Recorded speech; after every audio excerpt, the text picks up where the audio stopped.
reserved. Shall I start? Sure. My name is Marie Snow, and I'm the mother of Otto Snow, and we live in Spring Hill. And I would like to tell you about the most horrible experience that we had. We lived in Hancock, Maine before. In 1985, October 1985, at 11 o'clock at night, we were all in bed, and we heard this pouncing on the door. So I ran downstairs, my husband and my son after me, and they were saying, "Open the door or we'll break it in." And then 6 or 7 officers, after I opened the door, barge in the house and push us against the counter, like they were treating us like if we were criminal. We asked them what it was all about, and they told us they had a warrant to search our son's room. Well, the warrant, they searched the whole house. They were there from 11 o'clock at night until 4 o'clock in the morning. And none of this was true. Yeah, well, There was nothing that was true. maybe I should get into it. There was pounding on the side of the house. What they were doing was they were taking their flashlights, these big, long, hard plastic flashlights, and banging on the side of the house. And, we could hear, "Let us in, let us in." And Break the door down. my mother came down and opened the door, and they came in, and there was an officer. His name was Dennis Hayden, and he forced both my mother and my father against the wall of the in the kitchen. They came in through the kitchen, and he had them with their hands on the wall, spread eagle, and he was saying that he had a warrant to search the house for a drug lab. And I came downstairs, and the officers were yelling at me, "Where's the stuff? Where's the stuff?" And I had a corporation, chemical corporation that I had started in 1985. It was incorporated with the state. And that day I had received a package from Lancaster Synthesis in New Hampshire with one bottle of 500 grams of nitromethane and 2 bottles of 500 grams of nitroethane. And I just gave him the box. I said, "Here, take it, get it out of here. I don't know what the story is with this, get it out of here if there's a problem with it." And they kept yelling at me, "Where's the stuff? Where's the stuff?" And my father asked to see the warrant, and Dennis Hayden pulled out a sheet of paper and slammed it on, put it on the counter in the kitchen and slammed his fist on it and says, "Here's your warrant." And the officers, it was Dennis Hayden and Michael Pratt, continued to yell at me, "Where's the stuff?" They had their flashlights inches to my head. And I didn't know what they were talking about. And I says, "Well, let me see the warrant." And I looked at it, and it was for a controlled substance. It's 2,5-dimethoxyamphetamine. And it was written in there, "and its chemical precursors, 2,5-dimethoxybenzaldehyde, nitroethane, and nitromethane." And I said to him, "I'm not interested in producing any illegal substances," and I didn't have any. At that point, my father said my mother was leaning in, her hands were on the wall in the kitchen, and she said she was feeling dizzy and she was going to pass out. And Hayden kept yelling at her to stay there, and my father says, no, come into the dining room." So he went and sat in the dining room, and my mother followed. And I felt that these guys were going to kill my family. I said to him, I had given them the box before even seeing the warrant. He'd get it out of here.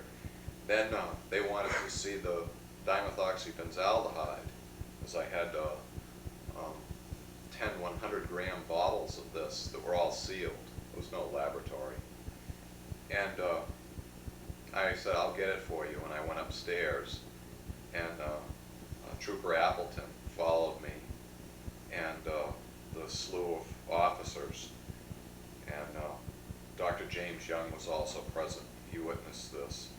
I opened my closet and I pulled out a knapsack that I had the 2,5-dimethoxybenzaldehyde bottles in, and showed it to him that all the bottles were sealed. There was no laboratory. I wasn't making anything illegal. And Appleton looked at that. He took that.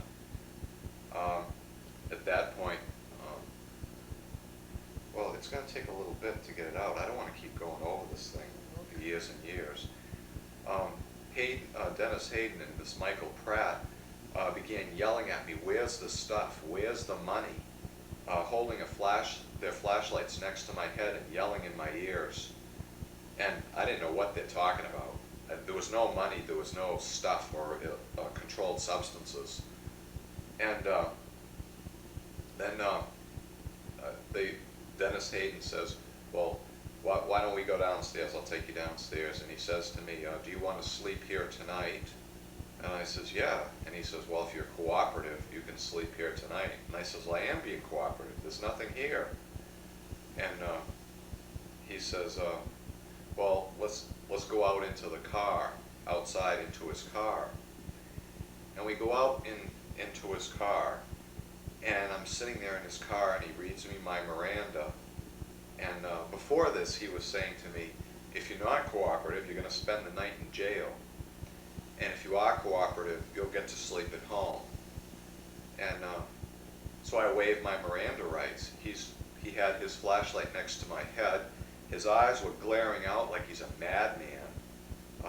He smelled like dirty socks. I don't know. Yeah, but it was true. The guy stunk. And I explained some chemistry to him, and he had a little recorder on it. And he stops it, and he says, "Are you going to be cooperative or not?" And rewinds this thing. And then starts again, asking me what I was intending on producing or what I was doing with these things. So I explained it out to him, various molecules.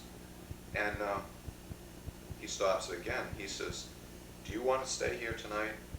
And I says, "Yes, I do." He says, "Then you better start being cooperative." So he asked me what I'm doing with these chemicals. And I say, I don't know. I mean, what does he want me to say?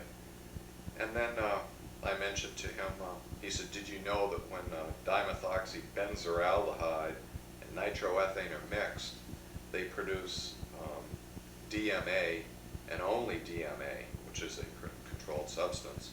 And I says, "No, I didn't know that, because it's not true." And I says, "Well, I could give you a whole list of chemicals that can be used to create." And that was it. He wasn't interested in any of that. I was taken back into the house. He says I wasn't being placed under arrest or anything like that. And then I was brought back upstairs, where they tore my room apart, just throwing my books, my paperwork, going through everything I had.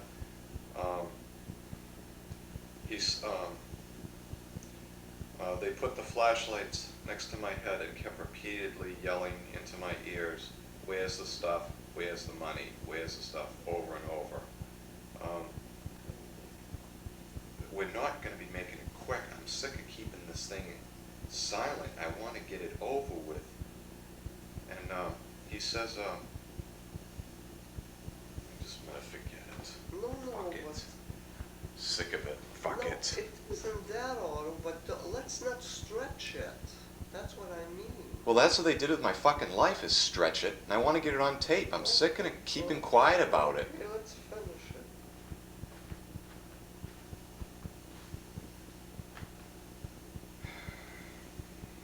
You want to talk? No, I want to see what they did in my room. And I had Dr. Young was there, and I had few mushroom cultures. I've had these cultures for years. They're all obtained legally. And then Pratt starts yelling at me that all mushrooms are illegal. And then he's taking my girly magazines and he's throwing at me, bouncing them off my head. They're still yelling at me, where's the stuff, where's the money? They tore apart my closet. I had miscellaneous lab equipment from when I went to college for chemistry. And then I was shaking all over. I didn't know what was going on with these people. Just destroying my room, throwing everything. I had about 300 books, and they just threw them all over the place. All my paperwork. I was trying to talk to Dr. Young. As soon as we started getting into a conversation, I was explaining the chemistry. These officers started yelling at me some more. I was so shook up from this whole thing, I went for a Valium, and I hadn't taken Valiums in years, and I don't like taking any of that crap. And I went for a Valium, and Hayden grabbed the bottle out of my hands, and he says, "Oh, we don't want you committing suicide." And I said, "I'm just taking one Valium, I'm not going to commit suicide." And he takes a Valium out of the bottle and gives it to me.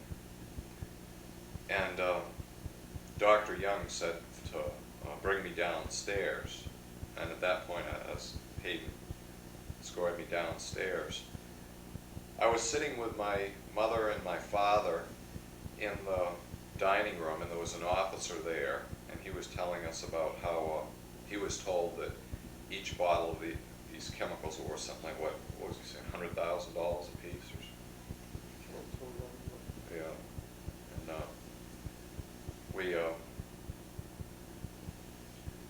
And he was talking about how he was having a hard time, the officers were a hard time getting overtime, and how could someone live with what they were getting paid. And he would have to make phone calls every so often into somewhere, and throughout the time that we're sitting there. And my mother had to go to the bathroom, and he's following her to the bathroom, and he's saying to me and my father, "You're not going to leave. Like, where are we going to go?" And no, we're not going to leave. And then Hayden comes back downstairs. This officer was saying that he was told by some of these officers that these bottles could be sold for $100,000 or some figure down at a local bar. I'm not even sure that the bar's worth $100,000. None of this made any sense. And then Hayden comes down and he says, I'm under arrest. And I ask him for what, and he says, for the stuff. And that's all I was told. I was taken into his car. I was driven to the Hancock, Ellsworth jail, and booked there, and that was after 1 o'clock at that. Yes, it was. Yeah, and this was on the 19th by that point. And all the papers he put it down the 18th. It wasn't. The officers in by this point I was as white as a ghost. I thought I was going to pass out. I couldn't sweat. I didn't sweat for years afterwards. I didn't know what that was. And then Hayden took off, and the officers printed me and went through whatever in the Ellsworth jail. And I was ready to pass out, and they got me a chair that I could sit in, and they said, was there a laboratory there? I said, no, there was no laboratory. And they told me what I was being booked for, and Hayden given me some yellow piece of paper, a summons, some traffic violation summons of psilocybin and dimethoxyamphetamine. $17 for the bail. Yeah, it was $17 for me to get out in the morning, but that during the whole night, the officers had asked me if I wanted to go to the hospital, and I'm petrified of hospitals. I wouldn't go to the hospital. every hour throughout the night, they came in and looked on me and asked me if I was all right. They're real kind. They gave me water, and they left the light on in the cell area, because I can't be in dark rooms. I was terrified. In the morning, I was let out on $17 bail. Went back home, and my room was just totally torn apart. There was miscellaneous chemicals on the floor. They had taken my organic chemistry journal articles that I had photocopied over a period of something 10 years. The rest of my chemistry papers and things were spewed about the room. I have photos of it. Hayden had searched not only my room, but they also searched your guys' room. They were, yeah, because we found drawers that were open a little, and we never leave a drawer open. And also, they had gone into the living room, and they had opened the desk, and they had looked at different things in the living room, which we couldn't see them from the dining room, but we could tell that things were disturbed the next day. No, but say something. Well, I think everything has been covered pretty well. I cannot add anything to it, other than to say that that is what did happen. We were in fear of our lives. I thought they were going to kill my family. I thought they were going to kill me. Those flashlights weren't held for helping their lighting. They were held like billy clubs next to my head as they screamed in my ears. And it wasn't it continued. It wasn't something where they just kept doing it over and over for an extended period of time. There was nothing there. So we went and got a lawyer, and he wasn't what you call a real... Well, no. Well, what we did is, no, I don't want to have you get into your personal peeves. Got an attorney, and then I was supposed to appear in court. I appear in court. They didn't call my case up, so I'm going, I'm wondering what's going on. My attorney appears. It was who I had was I don't know which attorney you were talking about, but at this time I had Attorney Casares handling the case, and he motions to me from a door, and I go out of the courtroom and say, has this been straightened out or what? And he mentions that there was no state charges against me. And I says, well, it's good, they came to their senses. And then, yeah, he says that they're going to bring it to a grand jury because it's a hot potato for the state, and they want to get it out of their hands. Another thing he mentioned was that he was told that they had come in too early. Other terms for this are usually civil rights violation. So I says, well, I want to see the affidavit for the warrant, because Hayden kept saying, oh, when you mix dimethoxybenzaldehyde with nitroethane, it makes DMA, and he says that Attorney Casares said he couldn't get me the affidavit to the warrant, a copy of it, until after the grand jury, but I could have a look at it in the clerk's office. So I went into the clerk's office. He said not to take it. So I went into the clerk's office, and there sits the affidavit to the warrant on the counter, and I start reading it. And it says that supposedly the DEA had called up this Dennis Hayden of the Maine State Police and told him that when that 2,5-dimethoxybenzaldehyde and nitroethane are mixed together, that they produce dimethoxyamphetamine, and only dimethoxyamphetamine, which is an outright lie. No DEA agent, or it was a chemist from the DEA. No chemist from the DEA would say something like that. This was an outright lie. And that also in the affidavit to the warrant, it mentioned that in order to confirm that Mr. Snow was making a controlled substance, that he would be ordering nitroethane and nitromethane, which are chemical precursors to DMA, and that would confirm this. Nitromethane is, would attach a straight chain. It's not used to make amphetamines. It didn't make any sense, so I told Attorney Casares, and he went and spoke with these judges, and that's what the judges had said. Oh, it was a hot potato, this and that, yuck, yuck. And so Casares made a motion to the court to have, during the grand jury, a court reporter present, and he gave this to Povich, the district attorney there, and there was no court reporter present. It was dirty laundry. They want to get rid of it. And the next thing you know, it's at a federal level. From this point, I can't get any of my papers to defend myself in court.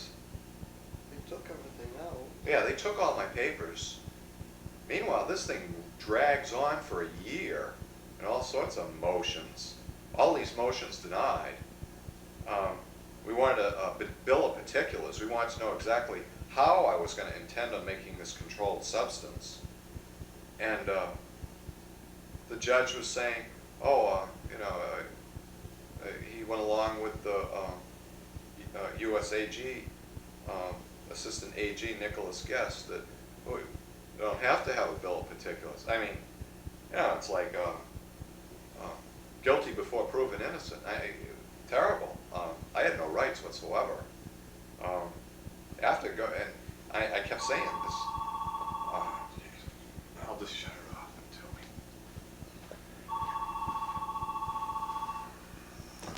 Nice. Back again. What was I discussing?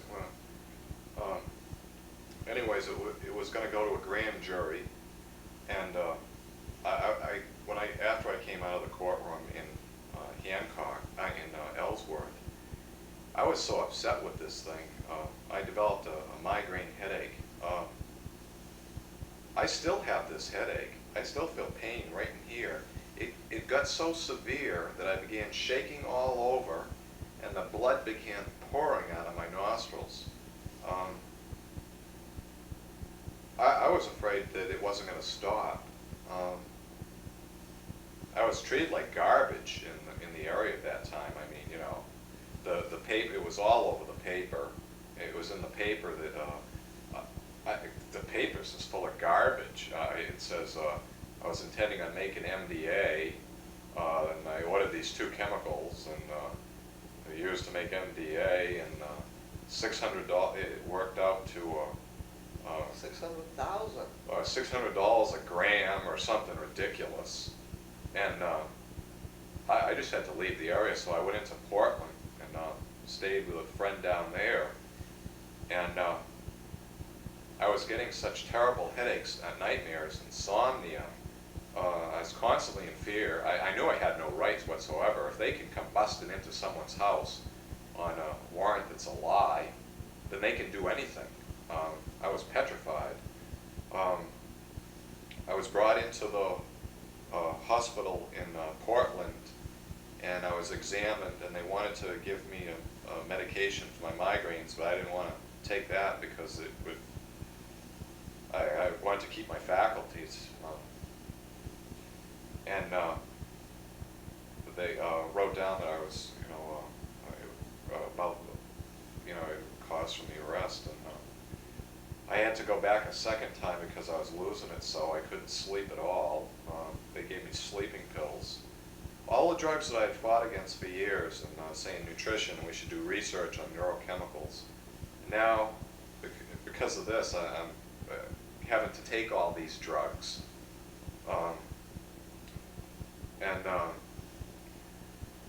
Some friend says maybe if I got a job, so they found a job for me in a camera shop, and I didn't know what I was doing. I was just walking around in circles there for 3 days. I didn't know what was going on. The UPS man came in. He looked like Darth Vader some sort of anything with a uniform. It petrified me. I had to stop. I couldn't continue working there. I wasn't sleeping. My bowel movements, I was so constipated that I was passing blood. It was really bad. I went in to get some help at their clinic at the Maine Medical. at Maine Medical, and they continued to give me I got another prescription for halcyon sleeping pills, tablets, and then I went and saw a sociologist and I think a psychologist. I went and saw a psychiatrist. He was kind of wet behind the ears, but that's just my personal opinion. And he told me to discontinue the tranquilizers. I was taking Centrax, I think, at the time. I received some Centrax in Ellsworth from a psychiatrist and physician up there, and discontinue the halcyon sleeping pills, and to take imipramine, a tricyclic antidepressant, which has stimulant effects. And I argued with him over it. I said, my mother's allergic to all these serotonin reuptake blocking tricyclic antidepressants, and I didn't think it would be safe for me to take them. And he says, oh no, it'll help you sleep. And I was diagnosed with all sorts of things, and I took one of those tablets and it woke me right up, and I didn't sleep at all, pure insomnia. The following day, I hopped on a bus and went back to Ellsworth, and at times in between all this, I didn't have a car. I would break down. I didn't know what I was doing or where I was going on these buses. I got to Ellsworth. My folks came and got me, and I began seeing a psychiatrist who provided sedatives for me. This thing, I had an attorney in Ellsworth from Old Orchard, and we tried getting the affidavit to the warrant, and all we got was papers that were kind of crumbled up and photocopied from the U.S. AG's office. I guess a Nicholas Guess was in charge of that. He used to work for the state AG's office and had some advancement. This was his first case, and we couldn't get photocopies that we could read. Kind of crumbled up. I still have these photocopies, and I'm going, this is ridiculous. And I had asked my paperwork so I could defend my case. I couldn't get my paperwork. I was getting into states of deep depression. When I got into Ellsworth, I began getting, I went and saw a psychiatrist who was providing sedatives, and I changed lawyers again because I felt that I should get an attorney who's familiar with, I guess, the federal system, and I went and got Attorney Stern. And at this point, Attorney Stern put a motion to suppress the warrant because the affidavit to the warrant was done in Hayden lied in it, and the judge said that we'd have to get our own authorities to investigate this cop and these lies. I mean, this is so ridiculous. I went with, before getting Stern, and I went with Attorney Weinstein to meet with Mr. Guess and explain the chemistry out to him. And there's, every time, and we received the transcripts. Hayden was there, and I tried to explain the chemistry to them. And in the transcripts, anytime that I'd explain the chemistry, there's a line. They just put a line. They couldn't even spell. They weren't interested in what I was doing. They just wanted to screw me. Well, I can shut it off. We can do a little bit. Yeah, well, I'll take a break.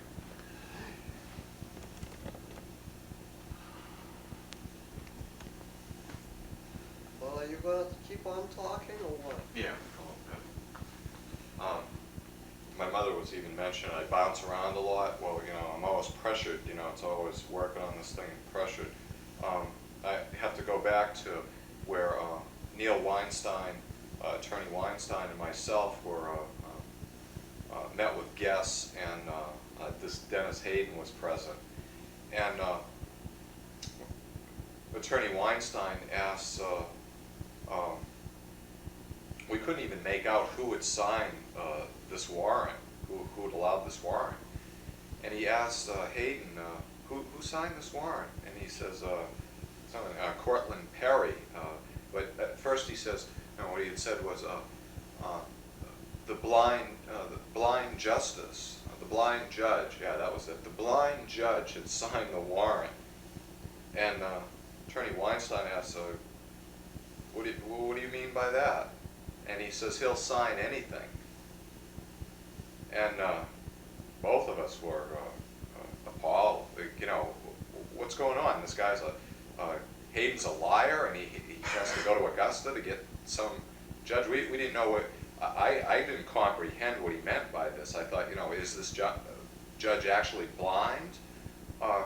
There was no facts from the DEA saying that this reaction was, that Hayden was talking about, this, or whatever was true. There was no statement that this Dennis Hayden spoke with Dr. Young, who was the chemist called in by the state, that this was when you poured these two chemicals together that made this, or that any other chemicals could be produced using these chemicals. It's pretty poor. Let me tell you, it's pretty poor. If this is what they call law enforcement and justice, yeah, well, Stern went and saw a judge and mentioned that he wanted the warrant suppressed, and they said we'd have to get an authority to, you know, our own authority. I mean, we're saying that there's a law enforcement officer who is a liar that should be looked into. And at that point, I was telling the people around what was going on, and they gave me all sorts of information on not only the law enforcement, but also the smugglers in the area. And I can't at this time go into it, but I am willing to give this information to the Justice Department and not the Drug Enforcement Administration. From there, this thing wrangled on for a year. When we tried to, Attorney Stern tried to get the bill of particulars, we couldn't get the bill of particulars. I was going to be put on trial. They'd take out my miscellaneous hobby size equipment and my paperwork, and basically I was on trial for being a neurochemist in the state of Maine. If the state of Maine doesn't want neurochemists, they can just kick them out. I think it was, who was it, Robert Goddard, the father of American rocketry. He was kicked out of Massachusetts. Well, Mass didn't want him there in at that time, and kick him out. But, you know, Maine, they take you through the system. It was horrible. When it finally got to the point where I had to drive. I was on was it Xanax, Navane, Halcyon, you know, all these sedatives and sleeping pills. And I couldn't get the paper, we couldn't get the exculpatory evidence so that I could build a case for, so I had to drive to the University of Orono to go through, start doing searches to build the case. And I was driving, what, 40 miles on these drugs? I mean, it's terrible. So I wrote out all the chemistry. I had a big, thick thing, I call it Justice. And I gave it to my attorneys. They, at that point, Stern had passed the case to Billings. Stern had to go in for an operation and on his back. And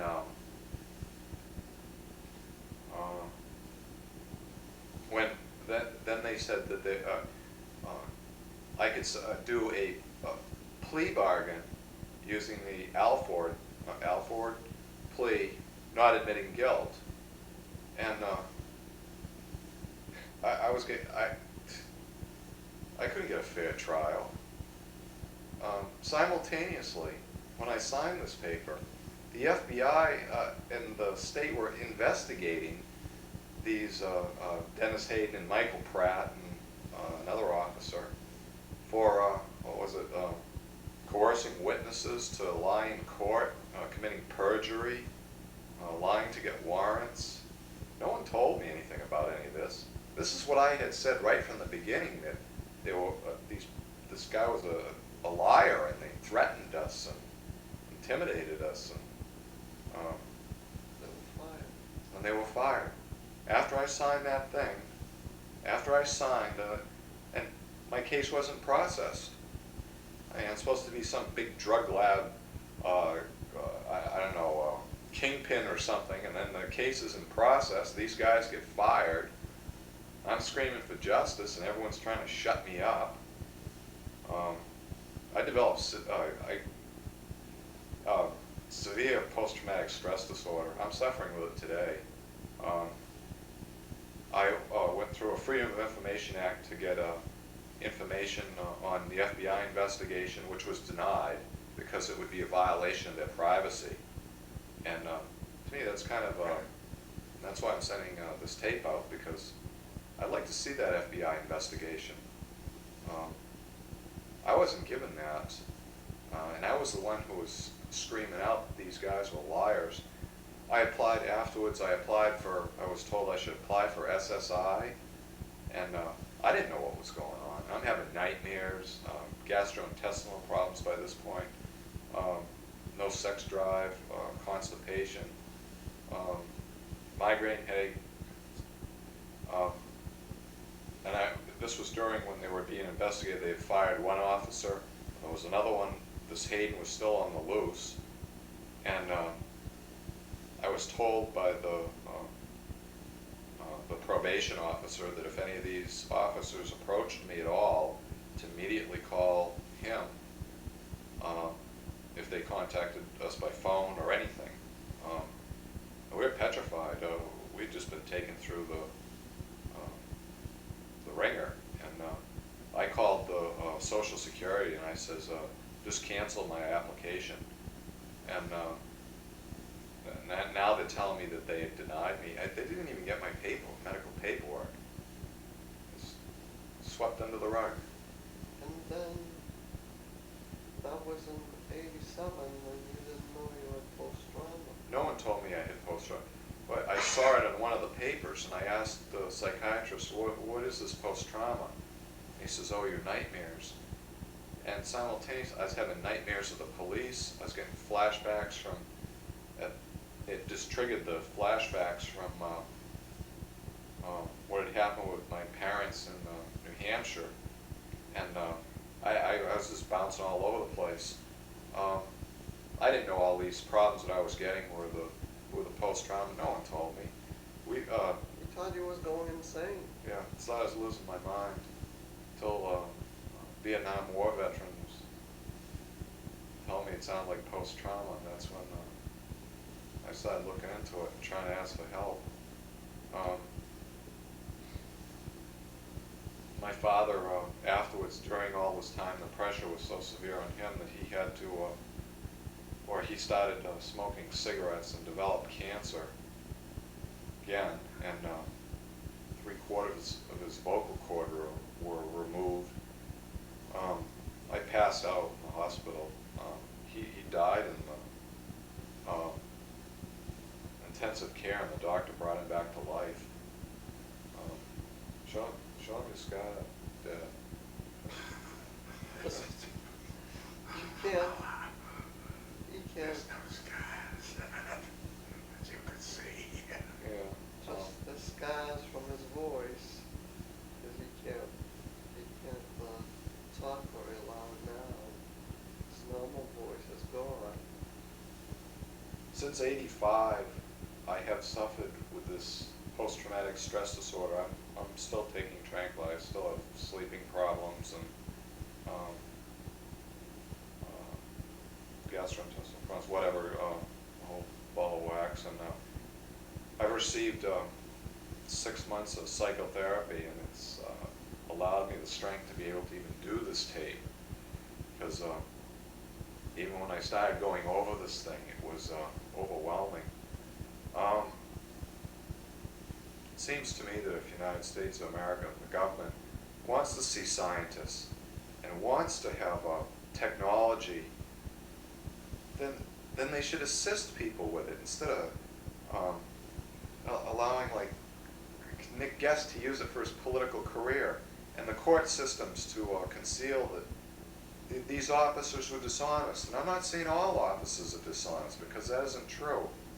But when you say these people are doing wrong, and they just toss you aside, there's a lot of people been crying out, there's a lot of things wrong. He was Hayden was the head of the Tri-County Cocaine Task Force. Yeah, And he was the head of that. I don't know what he does, or what he was doing. It's being, But he was fired. yeah, Hayden was fired, Pratt was fired, another officer, but it was Hayden, Pratt who were the real nasty dudes. And Well,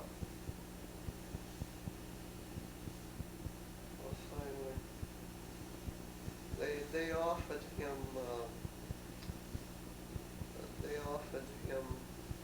a felony, no, I wouldn't take the felony.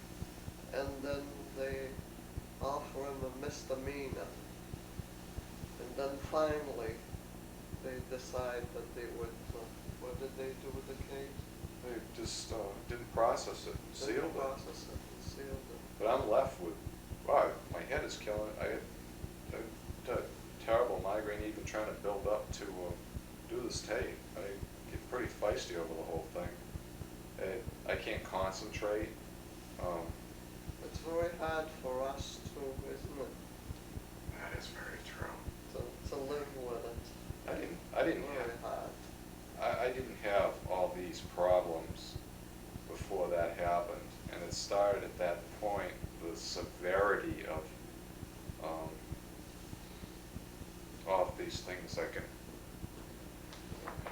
I'll just read through them so that these people might be able to wake up who might be watching this tape, if I can find them. I think you covered it very well. Well, And I'm saying, painful work that somebody could read, and that's what. I have anxiety. I had a little anxiety before that. Repetitive nightmares. I never had repetitive nightmares until that arrest. Depression. I never had depression. Insomnia. Poor concentration. I had. Post-trial. Yeah, this is the post-trauma. I get weakness every day. I have to lay down. I can't work on paperwork too long. And I'm pretty aggressive. I don't like people screwing with me. I have an anal fissure that at times really drives me up a wall. Gastrointestinal problems. I have pain in my lower abdomen and into my penis, and it's. I've had this since then. Migraines. The spot that right here it hurts now. It hurt since I came in, and rage reactions. I have phobias. I don't like seeing uniforms or cop hats. I've talked with officers after that, and they were good people, but they just can't wear hats or any form of intimidation. I can't watch TV shows and where they anything with violence and stuff like that. I get panic attacks. I was having 3 panic attacks a day. I didn't know what these things were. I have eating disorders. I've got to be careful of food I eat. I have also been diagnosed with obsessive compulsive traits. I've been working and trying to get through this thing since it happened. And when we went to Maine the last time, Attorney Stern was nice enough to allow me to photocopy all of my court documents so I could really look into these things. And I was gradually able to piecemeal put the thing together. you guys add something? I know I forgot some things in here. Well, this is a terrible thing to let go on like this. Those officers were dishonest, they were liars. It proved it because the FBI investigated the state troopers in Maine, and the head of the state trooper was replaced by another one. So something was going on that wasn't right. Don't you think so? That is true. This was something that I don't know how they ever came up with this so-called procedure that they went through, because it is not according to law. And my husband was never arrested. I was never arrested. So I don't know where they took information to come into our house like that.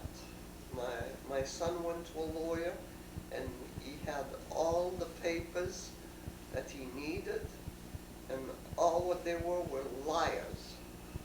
Yeah, And they were getting away with it because they figured they're getting advancement. And that's why those 2 men were fired. There were 3 men that were fired. And that's a good thing. More of them should be fired when they're dishonest, because there's a lot of good, honest policemen. it gives our good law enforcement a bad name when you get trash like this, and then everyone conceals it and covers it up. It's, Well, I guess that's about all. We could keep on going, but yeah, it was hard enough doing this. yes, it was. And So relive it. just look at the affidavit to the warrant. It's an outright lie. No, he didn't ask anyone. There's no facts from the DEA. Maybe the DEA called him, so what, you know. But the chemicals I was interested, I have all the equations. I gave the equations to my attorneys and the references to them. They're still legal today as long as they are not intended for human consumption and used for research. I can't do chemistry now.